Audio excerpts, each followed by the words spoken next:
Behind me is my long-term bike. It's a Specialized Epic Expert World Cup. I've been riding and racing on it for a few months now. There's a lot of things I like about the bike, but there's also a few things I don't like. So this one is the World Cup version. That means it's absolutely razor-sharp, race-focused bike. You've got a SID fork on the front, Specialized carbon wheels, SRAM Exo 1 group set, and other Specialized finishing kits. I guess one of the most interesting things about the Epic, and it has been for some time now, is the brain suspension system. That's basically like a automatic lockout system. So on most bikes you have a switch or a lever that will turn your suspension from super hard to super soft depending on the terrain, whereas Specialized use clever inertia valves that will do this automatically for you. So if you're riding on nice smooth flat ground, it feels pretty solid. As soon as you hit some bumps, it will open up the suspension. You have a kind of discernible clunk in the suspension, and that's it, the valve opening up, and then you've got nice plush ride.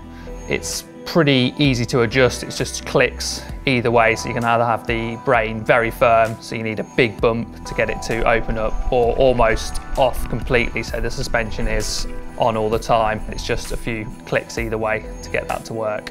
Although it feels weird, it works really well, and I found it to be reliable and easy to set up if you're going on a long ride where you're going to be on lots of smooth road. Turn the brain really hard. If you're going on a shorter ride, something a bit more gnarly, bigger rocks, turn it all the way open, and again, it works really nicely. I guess the only problem is you don't have the adjustability of the brain when you're racing, because the adjustments are right at the bottom of the front fork and right at the back, near the back wheel. Whereas with a remote system, you can obviously use your thumb.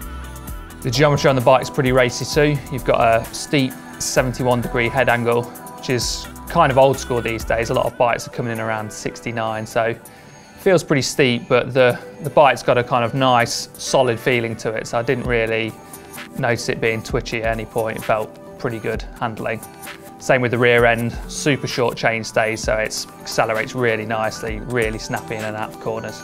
Other things I really like about the bike, the wheels are really nice. They've got a wide 22mm profile, which is kind of becoming more and more the fashion these days, so they're very stiff. It's a hookless bead design, so I thought I might struggle to seal them tubeless with a track bump.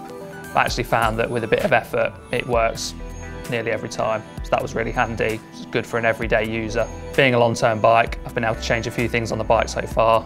That's the seat, the post, the brakes, the tyres, and I've also put a different rotor on the front. Now there's a good reason for all those changes. It's because the bike stock, although it's very expensive, is heavy. So it was, I think, around 11.5 kilos originally, which compared to other bikes in its category is pretty heavy. I've only raced it once, and it was easily my worst result of the season. I had two good results either side of that on a lightweight hardtail, so I don't think it was because of lack of form, but because of the weight of the bike. And with all those parts, I've got it down to, I weighed it this morning, it was 10.9 kilos. That's not to say it's not a good option for some riders, but for me, I'm really light, so compared to riding a 9-kilo hardtail, adding 2 kilos onto my overall weight, I've just not got enough power to kind of pull that weight around very well, whereas an 80-kilo rider might find this bike really suits them. That said, it's really fun. I've had no issues with it so far. It's been super reliable, and I enjoy riding it a lot. Big long day adventures, out for 6 hours. It's amazing. It's just on that super short hour-and-a-half race effort where I've struggled with it a bit.